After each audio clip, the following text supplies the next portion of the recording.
देखो आज के लेक्चर में हम लोग अमाइंस चैप्टर को कंप्लीट करेंगे, ठीक है। सो टाइम वेस्ट किए बिना हम लोग स्टार्ट करते हैं। सारा का पॉइंट एनसीईआरटी का है। ये लेक्चर के बाद तुम्हारा एनसीईआरटी का अमाइंस चैप्टर लगभग कंप्लीट हो जाएगा। एक बार बस इसके बाद जाके एनसीईआरटी पढ़ लेना, ठीक है। देखो सबसे पहले बात करते हैं क्या क्या पॉइंट लिखा हुआ है। एड्रेनलिन और जो एफिड्रिन होता है ना वो सेकेंडरी एमिनो एसिड ग्रुप उसमें होता है। नोवोकैन जो होता है ना वो सिंथेटिक एनेस्थेटिक और डेंटिस्ट्री में यूज किया जाता है। बेनाड्रिल जो होता है ना जिसका कफ सिरप में यूज करते हैं हम लोग, और ये एंटीहिस्टामिन होता है और इसमें टर्सरी अमीनो ग्रुप होता है। अब वही बात करो अगर क्वाटनरी अमोनियम सॉल्ट या 4 डिग्री अमोनियम सॉल्ट्स का, तो ये एज अ सर्फेक्टेंट यूज किया जाता है, ठीक है। अब देखो अमाइन जो होता है ना वो अमाइन जो तुम्हारा होता है पिरामिडल इन शेप होता है, ठीक है ना। जैसे यहाँ देखो CH3 का होल थ्राइस एंड ये यहाँ पे बॉन्ड एंगल इसका 108 डिग्री होता है, ठीक है। बिकॉज ऑफ लोन पेयर एक होता है, और देखो पता है कि अगर एक लोन पेयर होता है ना तो कुछ ना कुछ घटता है, ठीक है ना, उसका बॉन्ड एंगल घटता है, ठीक है। अब देखो if large excess of ammonia is taken ammonolysis then only 1 degree amine is produced, ठीक है ना। सो एक रिएक्शन होता है अमोनोलाइसिस का, अगर तुम नॉर्मल अगर करोगे तो वहाँ पे क्या होता है 1 डिग्री 2 डिग्री 3 डिग्री 4 डिग्री तक प्रोडक्ट आता है। लेकिन अगर तुम क्या करोगे कि अगर अमोनिया को तुम एक्सेस में लोगे तो वहाँ पे क्या होगा कि बस ओनली 1 डिग्री अमाइन प्रोड्यूस होता है। रिएक्शन क्या है वो हम लोग आगे देखेंगे भी, ठीक है। देखो कार्बन और हेलाइड जो बॉन्ड होता है ना वो इजिली क्लीव्ड होता है by nucleophile. Order of reactivity का बात करोगे ना हाइलाइट्स का तो होता है RI RBr RCl, क्योंकि इस बॉन्ड को ब्रेक करना आसान होता है, और जो बॉन्ड ज़्यादा इजीली ब्रेक होगा ना वो अच्छा से तुमको रिएक्टिविटी शो करता है, ज़्यादा रिएक्टिविटी होता है, ठीक है ना। अब देखो यहाँ बात करो सोडियम अमलगम और इथेनॉल होता है, ये as a reducing agent use किया जाता है ऑर्गेनिक केमिस्ट्री में। गैब्रियल पैथिलामाइड सिंथेसिस रिएक्शन में क्या होता है ना कि ओनली 1 डिग्री एलिफैटिक अमाइंस तुमको प्रोड्यूस होता है, ठीक है। हॉफमैन ब्रोमाइड डिग्रेडेशन रिएक्शन में क्या होता है कि 1 डिग्री अमाइन बनता है। इसमें क्या होता है कि bromine in aqueous ethanolic solution of sodium hydroxide हम लोग यूज करते हैं, ठीक है।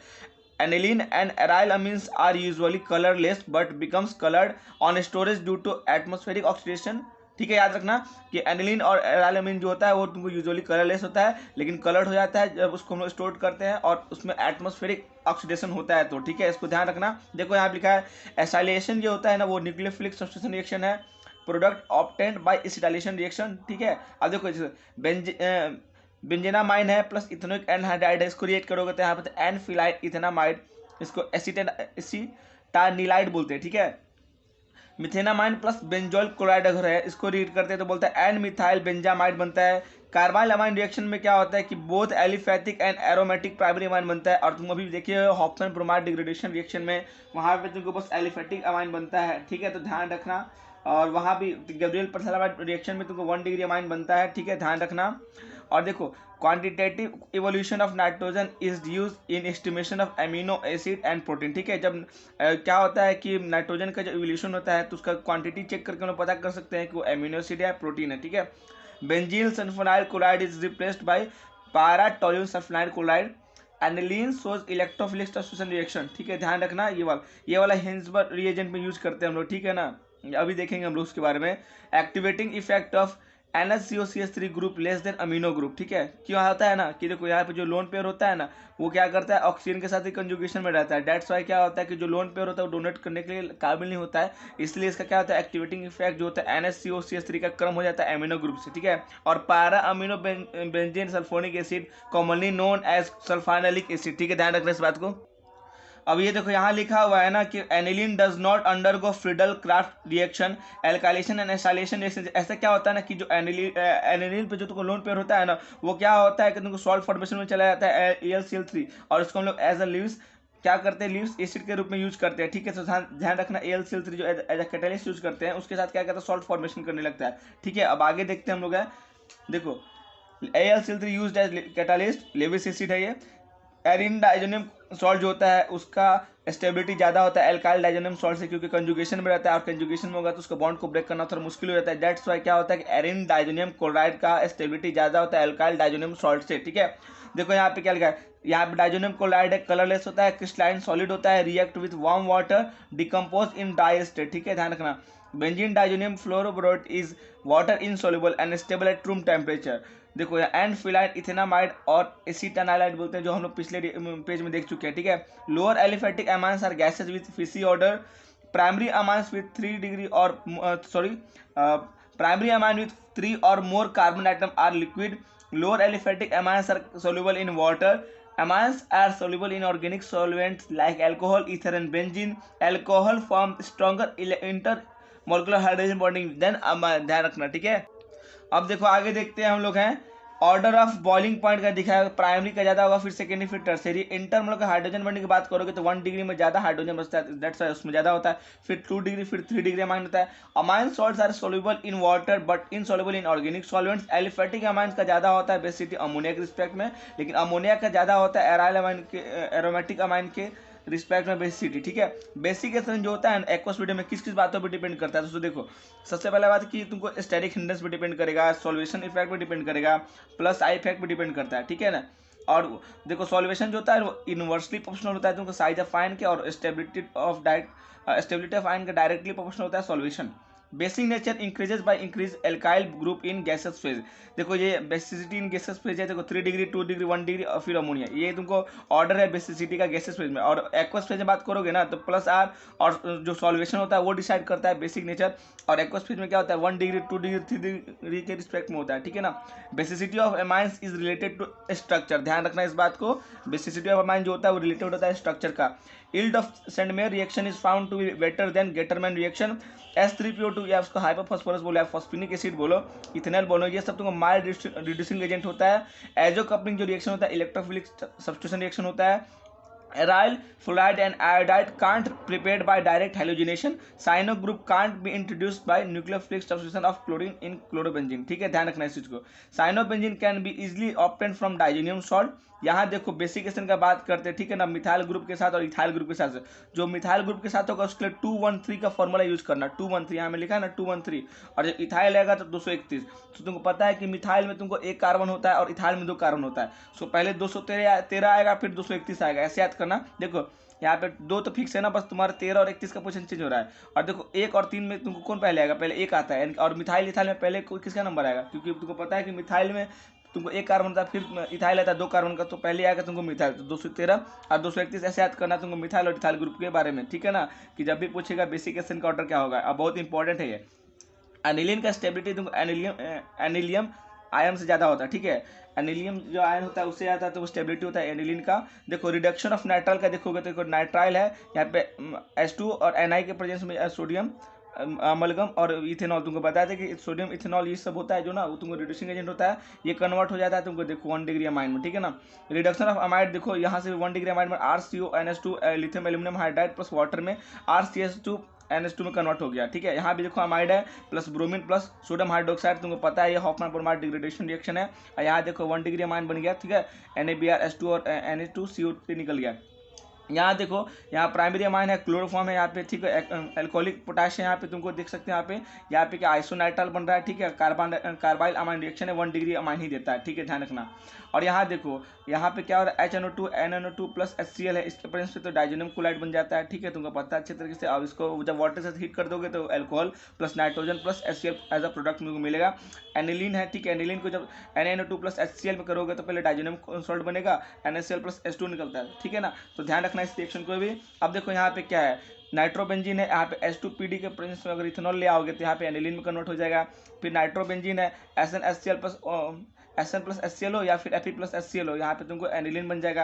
लेकिन देखो जो रिडक्शन होता है विथ आयरन स्क्रैप का ना NaCl का, उसको अच्छा माना जाता है, क्योंकि जो उसमें इस रिएक्शन में क्या होता है कि FeCl2 जो बनता है ना, ठीक है ना, वो इजिली हाइड्रोलाइज्ड हो जाता है और तुमको HCl देता है, ठीक है ना, जिसका ये हम लोग यूज़ कर सकते हैं रिएक्शन में। अब यहाँ देखो अमोनोलाइसिस वाला रिएक्शन जो था अमोनिया है, देखो RX लिए हम लोग, ठीक है, पहले तो यहाँ पे पहला सब्स्टिट्यूटेड अमोनियम सॉल्ट बनता है, ठीक है। अब देखो यहाँ क्या होता है, जैसे प्राइमरी अमाइन है यहाँ पे RX लाओगे तो यहाँ क्या 2 डिग्री, फिर RX लाओगे तो 3 डिग्री, फिर अमोनियम सॉल्ट बनता है, ठीक है। अब देखो नाइट्रोबेंजीन को अगर वीकली एसिडिक मीडियम में डालोगे ना तो वहाँ पे एनिलीन बनता है, लेकिन अगर इलेक्ट्रोलाइटिक रिडक्शन होगा स्ट्रांगली एसिडिक मीडियम में तो वहाँ पे क्या बनेगा, पहले देखो बेंजीन NONH बनेगा, फिर रीअरेंजमेंट होगा, फिर यहाँ पे तुमको बनेगा, देखो तो कौन सा पोजीशन है 1 2 3, ठीक है ना, ये पैरा पोजीशन पे आ गया, सो यहाँ देखो पैरा अमीनो फिनोल बनता है अगर स्ट्रांगली एसिडिक होगा, और वीकली एसिडिक में क्या बनेगा, एनिलीन बनेगा नॉर्मल, ठीक है, याद रखना।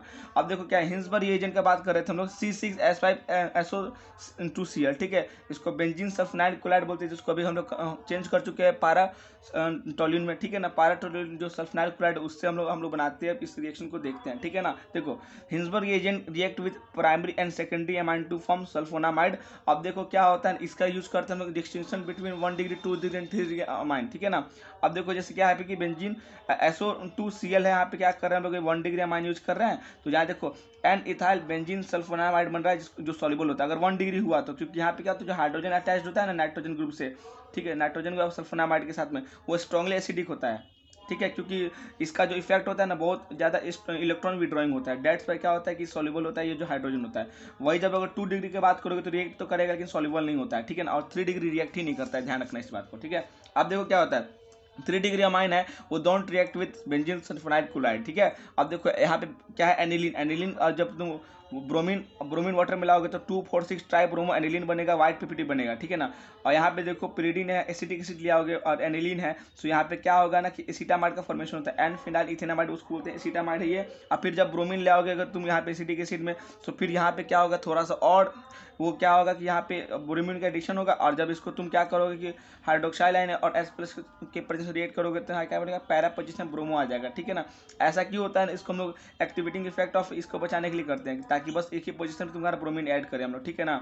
अब जो activating effect of NH3COCH3 group is less than that of amino group, मैंने बता दिया है, क्योंकि यहाँ पे क्या होता है कि ये वाला इसके साथ कंजुगेशन बढ़ता है, लोन पर जो भी रहता है, और डेट्स बाय क्या होता है कि किसी और को दे नहीं सकता है, इसलिए क्या होता है कि ये तुमको इसका एक्टिवेटिंग इफेक्ट बोलो वो इफेक्टिव इफेक्ट बोलो वो कम हो जाता है तुमको अमीनो ग्रुप के रिस्पेक्ट में, ठीक है। अब ये रिएक्शन देखो एनिलीन HNO3H2SO4 के प्रेस पे होगा तो यहाँ देखो नाइट्रो पोजीशन फिर मेटा, और फिर ये तुमको ऑर्थो पोजीशन बनता है, ये टेरी ऑक्सीडेशन रिएक्शन है।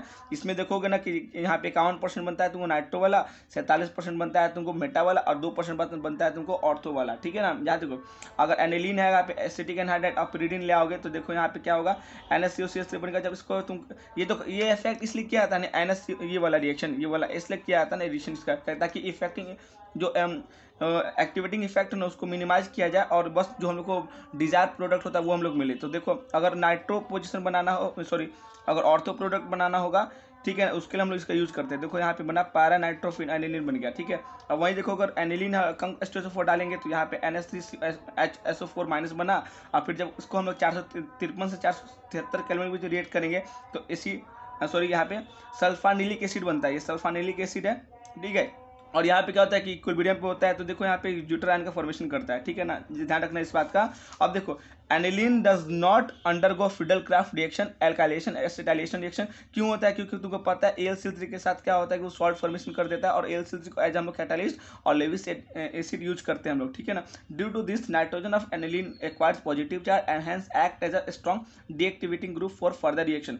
सेंडमेयर रिएक्शन क्या होता है, देखो या डाइजोनियम क्लोराइड है, अगर Cu2Cl2 HCl हो, C2Br2 HBr हो और CuCN KCN हो, सो कन्वर्ट हो जाता है। देखो क्लोरोबेंजीन में, ब्रोमोबेंजीन में, साइनोबेंजीन नाइट्रोजन निकल जाता है। गटरमैन रिएक्शन में क्या होता है कि देखो सेम चीज होता है, तुमको डाइजोनियम क्लोराइड होता है, लेकिन यहाँ पे क्या होता है कि ये रीजन चेंज होता है, Cu/HCl या Cu/HBr होता है। यहाँ पे भी क्लोरोबेंजीन, यहाँ ब्रोमोबेंजीन, लेकिन यहाँ पे देखो कि जो प्रोडक्ट का कंडीशन है वो थोड़ा चेंज हो जाता है, ठीक है। अब आगे देखते हैं हम लोग हैं। देखो आगे क्या है कि डाइजोनियम क्लोराइड है, अगर KI ले आओगे तो यहाँ पे कोई भी रिएजेंट का जरूरत नहीं पड़ेगा, डायरेक्ट तुम्हारा प्रोडक्ट मिलेगा। देखो आयोडोबेंजीन में KCl प्लस नाइट्रोजन निकल गया, और वही डाइजोनियम क्लोराइड में HBF4 ले आओगे तो यहाँ क्या बनेगा N2+BF4 माइनस बनेगा, अगर हिट करोगे तो फ्लोरोबेंजीन बनेगा BF3 प्लस नाइट्रोजन। इस रिएक्शन को याद करने का तरीका है मैं बाद में बताऊंगा तुम्हें। डाइजोनियम क्लोराइड है देखो प्लस वाटर ले आओगे तो यहाँ पे फिनॉल डायरेक्ट बन जा रहा है, ठीक है ना, नाइट्रोजन निकल जाएगा, HC निकल जाएगा। और यहाँ देखो अगर डाइजोनियम क्लोराइड है, अगर तुम यहाँ पे एल्कोहल के प्रेजेंस में ले आओगे तो यहाँ पे बेंजीन बन जाएगा नाइट्रोजन, और यहाँ देखो एसिटल्डिहाइड प्लस HCl निकल जाएगा। और वही H3PO2 प्लस H2 ले आओगे तो यहाँ पे क्या होता है कि बेंजीन में कन्वर्ट हो जाता है डायरेक्ट में, H3PO3 N2 तुमको एज अ बाई प्रोडक्ट मिलता है, और HCl भी, ठीक है ना। तो आगे देखते हैं हम लोग, देखो ये लास्ट रिएक्शन है बेंजीन डाइजोनियम क्लोराइड HBF4 है, अगर रिएक्ट करोगे तो N2+BF4 माइनस है, NaNO2 कॉपर का कंडीशन अगर हिट करोगे तो यहाँ पे नाइट्रोबेंजीन बनेगा प्लस N2 प्लस NaBF4 बनता है, ठीक है ना।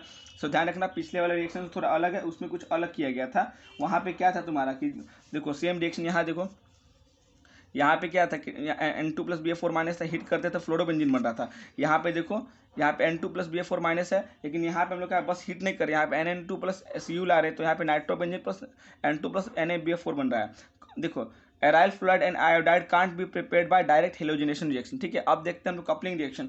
Coupling reaction electrophilic substitution reaction होता है, और देखो यहाँ पे डाइजोनियम क्लोराइड है, ठीक है ना, फिनॉल यूज करिए। यहाँ पे OH के प्रेजेंस में क्या प्रोडक्ट बनता है, पारा हाइड्रोक्सी एजोबेंजीन ऑरेंज डाई होता है।